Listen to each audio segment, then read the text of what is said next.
Hi everybody and welcome back to my channel. So good to see you today. I enjoyed my little sort of unplanned time off during the holidays, but I tell you, I just wasn't cooking a lot, so I didn't have a whole lot to show you.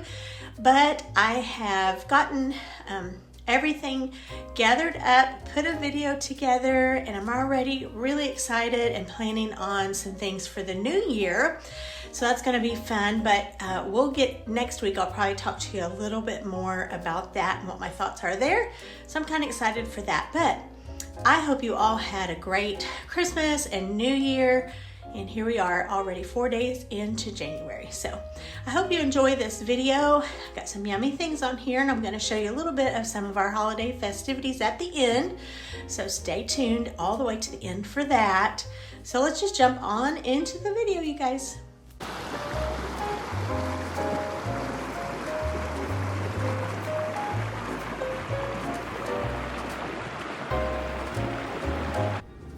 Good morning everybody. I'm getting ready to put this in the crock pot. It is a premium pork half picnic roast. Now I want you to comment down below and let me know if you do pork picnic roast. And I'm going to tell you a little story about pork picnic, or we just call them smoked picnic, but this one's not a smoked one. So I'm going to tell you a little story while I'm going to get this in the crock pot. Okay, my dishwasher, let me scoot you back a little. My dishwasher is running right here under where we are. So you might hear that. But years ago, this is just pepper. Years ago, James and I lived in Anderson, Indiana, and there was a couple little grocery stores in town called Harvest Market, and you could get a really good selection of, okay, this is parsley, of meats that you couldn't find at the normal grocery store. And our family being from the South, there were things that my grandma really liked to have that we could only find at those grocery stores.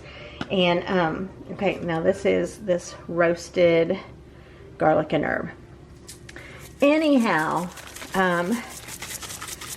we would get some things there that we couldn't find at other grocery stores. And they would always carry, they were called smoked picnics. Now I'm going pretty heavy with this one here. I'm not going to add any salt right now. I might add some chicken broth in here. We'll see. But anyway, they had smoked picnics, and it's basically like this, but the meat was smoked. So it really kind of had a ham flavor, but it was a little bit different in consistency. It was more of like a oh, it's hard to describe, like long, stringy, like, I don't know, you guys, but when you pulled it, they were in long strips, kind of like ham. Anyhow, James has been saying for a while now, I wish we could find a smoked picnic. Well, no place down here where we live carries those. So we were at Walmart the other day, and we happened to find this fresh picnic. So it's not smoked. It's going to have more of just like a pork roast flavor, I think, and consistency. But he was so excited when we found this. It was only like $9, you saw. So I'm putting this in the crock pot, and then I'm going to make with it the things that James really liked how I used to make it. And of course, I say this all the time, you guys, but I make it to make certain things the way I make them because that's how I grew up eating them. So I'm going to peel some carrots and potatoes. I'm going to put those in here, and I'll chat with you more as I go along.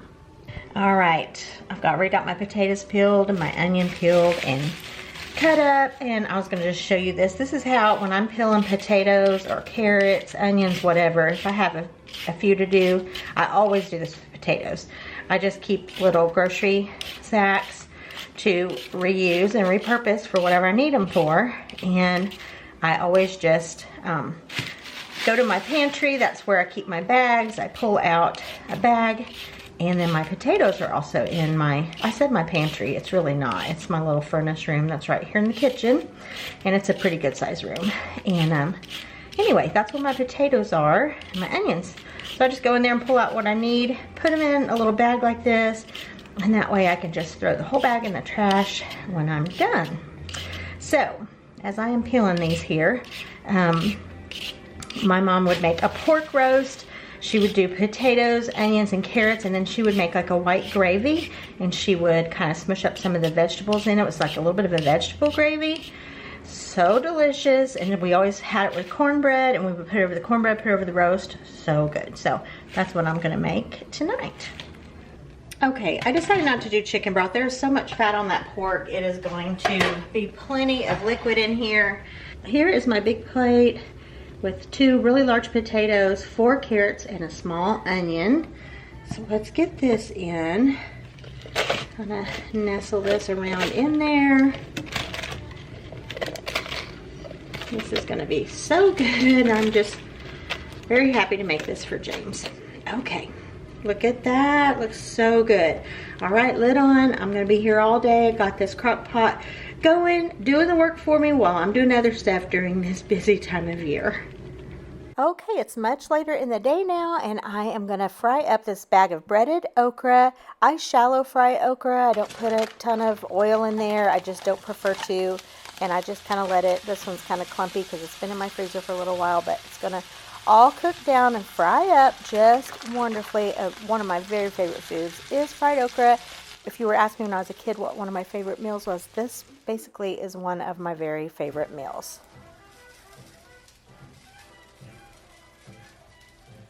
All right, here it is, looking so delicious. Everything is cooked through and it's ready to be taken out of my crock pot now. Just moving it to this glass dish, and I'm just gonna start slicing this up, basically getting the meat off of the bone, just letting this kind of, you can see how hot it is still. So getting this pulled off, and the rest of dinner is pretty much done. And this was really such a delicious meal. So I'm going to work on this for a minute here, and I'm going to show you what all we had to go along with it.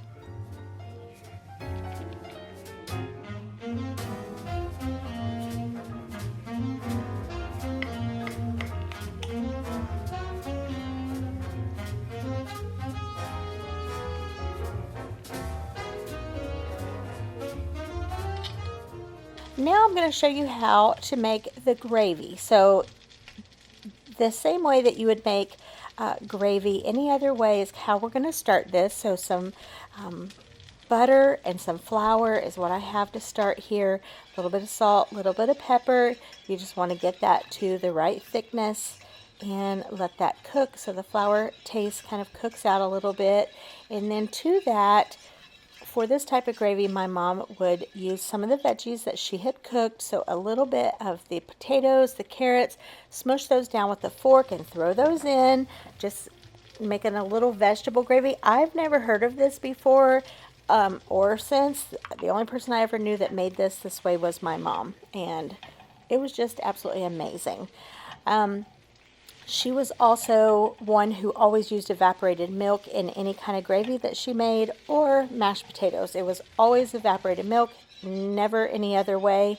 I think the Pet brand, no, that wasn't it. What was the brand she used?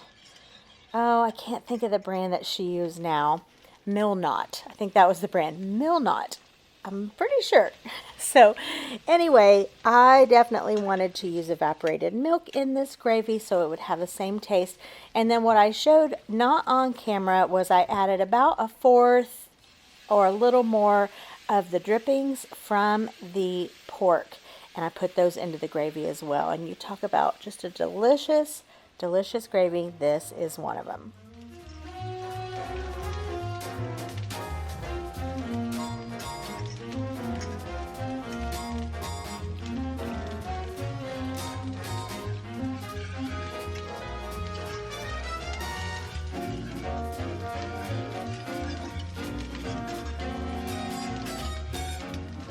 All right, the pan of cornbread is out of the oven. I'm going to get that sliced up. And we like to serve the gravy over the cornbread, also over the roast. You can put a little over the potatoes and carrots. It's good over any of it. So this is just, yeah, it just ranks up there as one of our very favorite meals. It had been so long since we had this. It especially tasted good this night.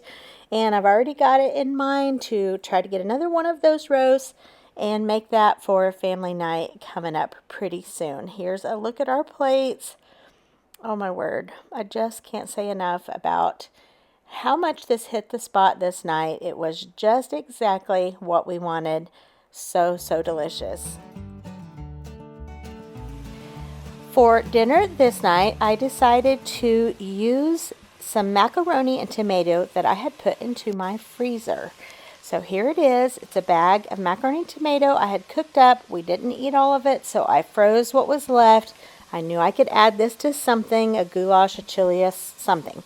So to my hamburger meat and onion that you saw there in that first clip frying up, I just threw this in. It wasn't completely thawed out, as you can see, after I drained my ground beef. And I just decided I was going to make sort of like a hamburger helper type meal, I suppose.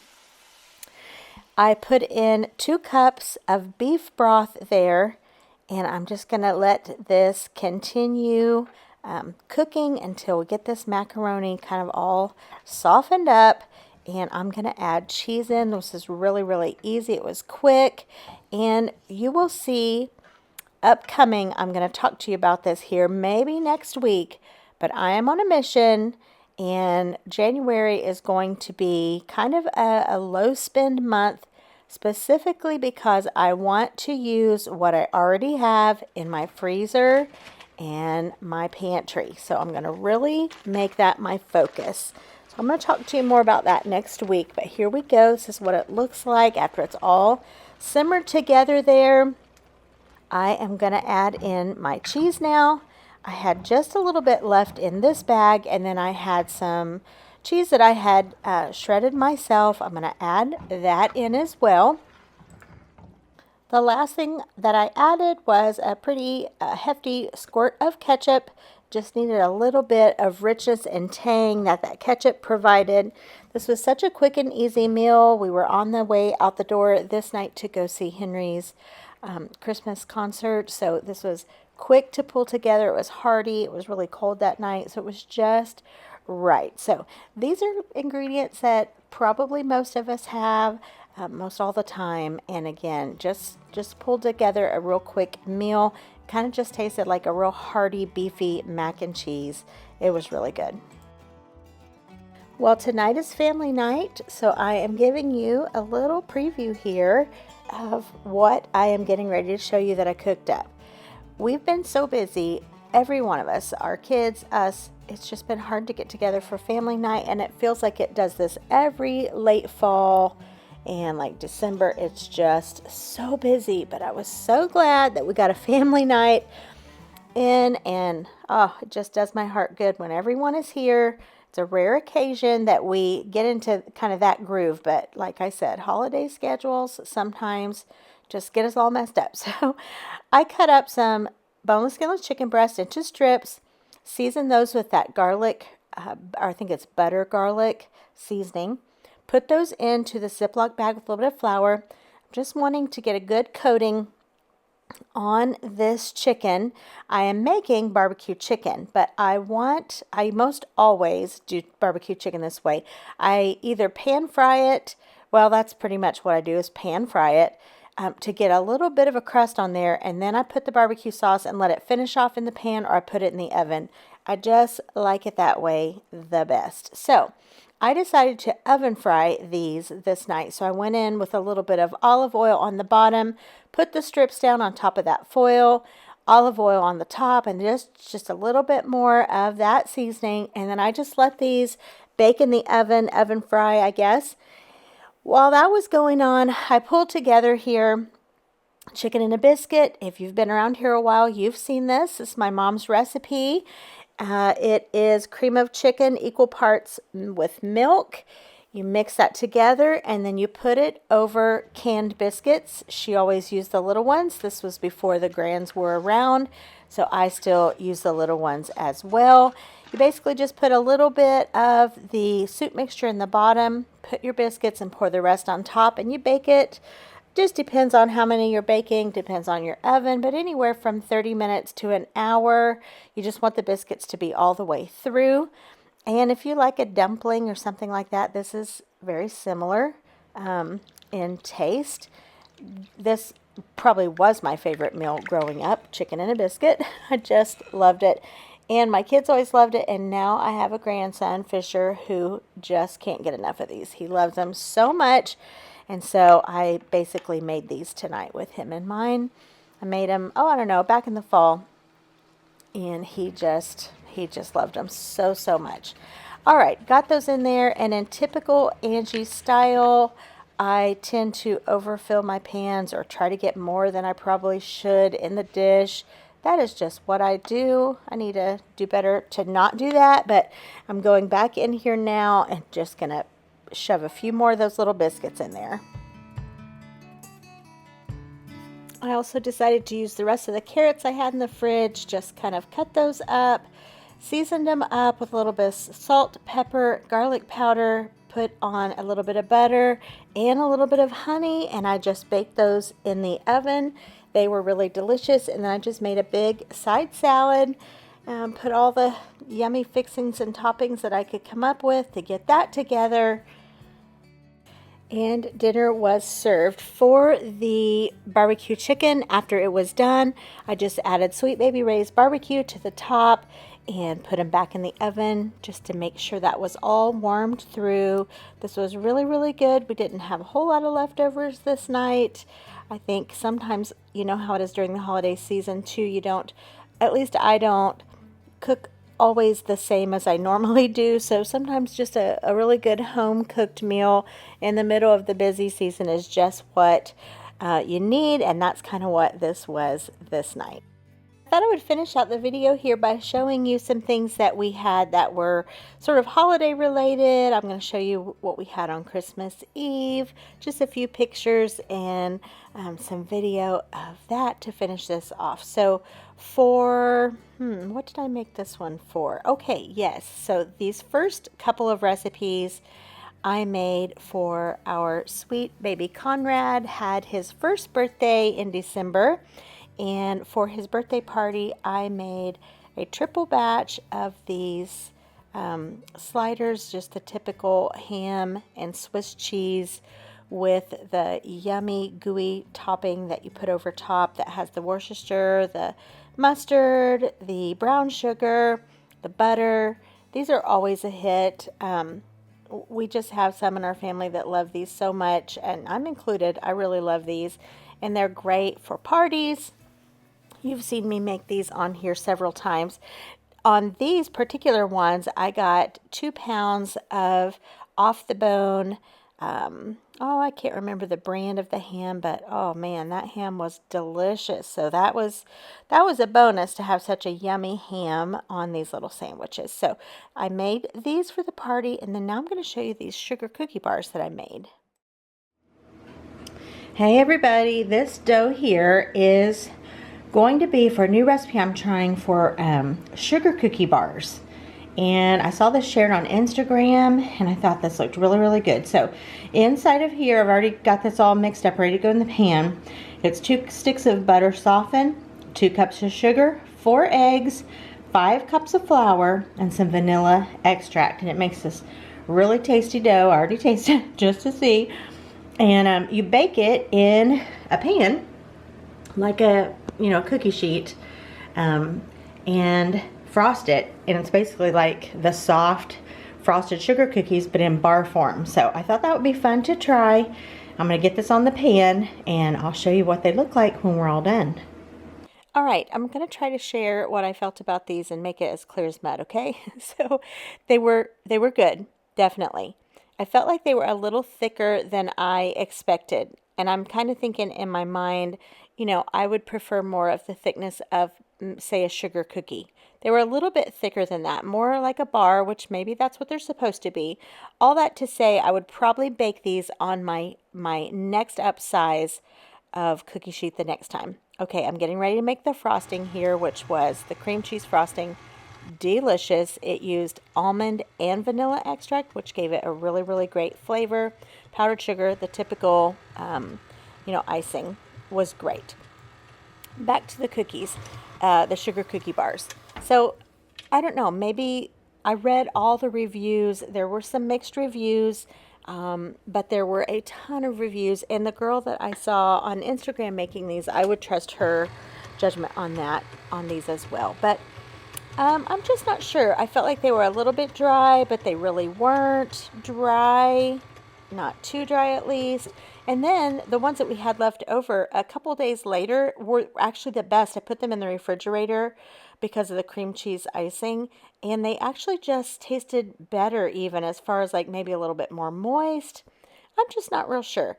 I would definitely make these again, probably try baking them in my next upsize cookie sheet. I love the idea of a sugar cookie bar. So I don't know. Take all that, with a grain of salt. Those are just kind of my feelings on these sugar cookie bars. I will have the link down below. And if you make something like this, let me know in the comments, maybe a recipe that you follow or thoughts on this one. All right, remember a couple weeks ago, a couple videos back, I showed you the chicken Alfredo soup. Well, I hosted the ladies from church this evening and I made that, and it was a big hit. I just made garlic bread and garlic breadsticks and a salad to go along with it. And I wish I had filmed myself making Mississippi mud cake because it turned out literal perfection, but I will be making that again soon. So this was a really fun night with the ladies from church.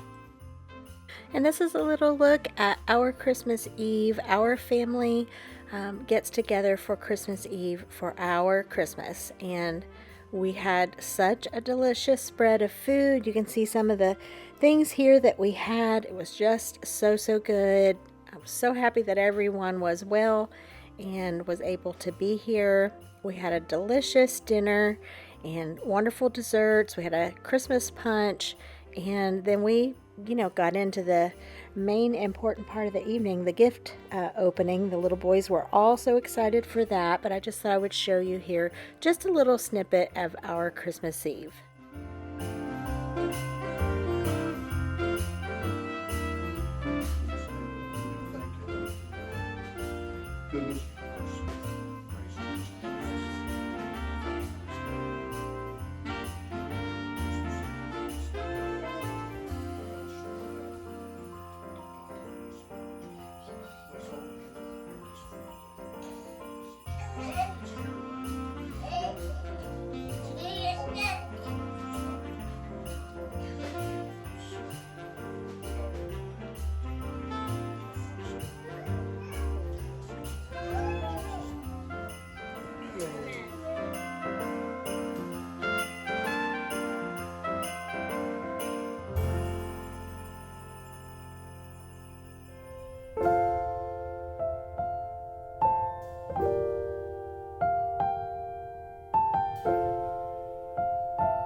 Show me your cheers, cats. Show me. What do you have in there? What is it? Cheers, everyone! Let's cheers it. Woo! What's the name of this punch? Grinch What? Grinch juice.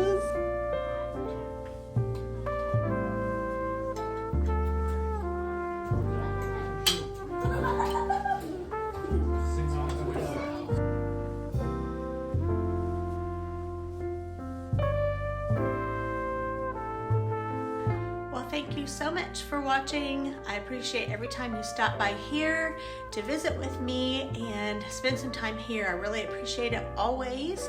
Give it a big thumbs up if you enjoyed it, and if you haven't subscribed, I would sure love to have you around here. If you turn on the notification bell, you can be in the kitchen every time I am, and so it always means a lot that you guys choose to spend some of your time here with me. All right, and until the next time, good Lord willing and the creek don't rise. Bye.